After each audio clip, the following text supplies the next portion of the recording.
Yes, I was very active in Alcoholics Anonymous. I came to faith and got sober the same day. I was bailed out of jail after a bar fight by a couple of Christian guys who led me to the Lord. And I ended up by mistake that night at an AA meeting in New York City. So I got sober and saved the same day, 1984. Got married at 30, my wife was late 20s, and we were both in the financial markets. So we were going to church. I was active in some groups. We moved to Chicago for some new job opportunities, and actually I wanted a fresh start. In New York City, I could always bump into somebody that I used to drink or party with, so I'd rather be in a fresh place. Hey Max, what's up, man? We decided to stay in an inner city neighborhood, became really involved with the children. You don't have to be all made up for it. You look awesome in your natural self. And I had about 8 boys, and they put out flyers saying, hey, if you want to be on a Little League team, come out on Saturday.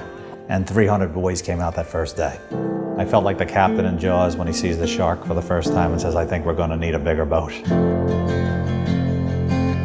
In the first season, we became the biggest inner city Little League in America. And now it's 20 years old and still going.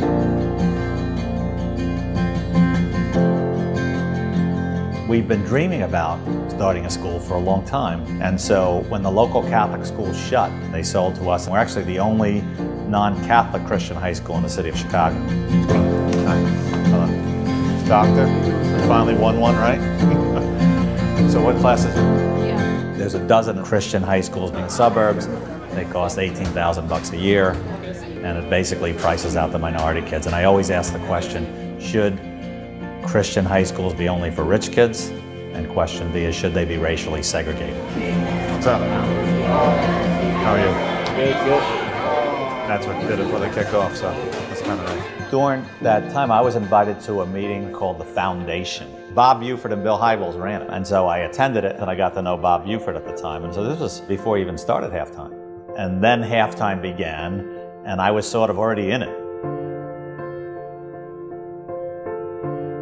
I felt the need to join halftime to just have some kindred spirits and people asking the same questions as me, and people who had the time to take to listen to me and give me some advice, which the Halftime Brothers do. It's almost like a support group. I got an AA group for that, but I didn't have a support group for changing my life from successful business guy buying a boat to successful business guy downsizing his life to live in the inner city. So you got an F, what's up with that? Okay. Yep. How are you? How you doing? Yeah. So you have 2 low grades, right? You got to get the C's, right? You got to get, because that's going to affect you for years from now. Okay. If I hadn't have a halftime journey, my life would have been easier and less stressful today, but it would definitely be a lot more shallow. We've got a depth here. I mean, this is life and death going on down here for a lot of the people we work with. I just think it got us to a new level of depth that we would have never gotten to if not for the halftime journey.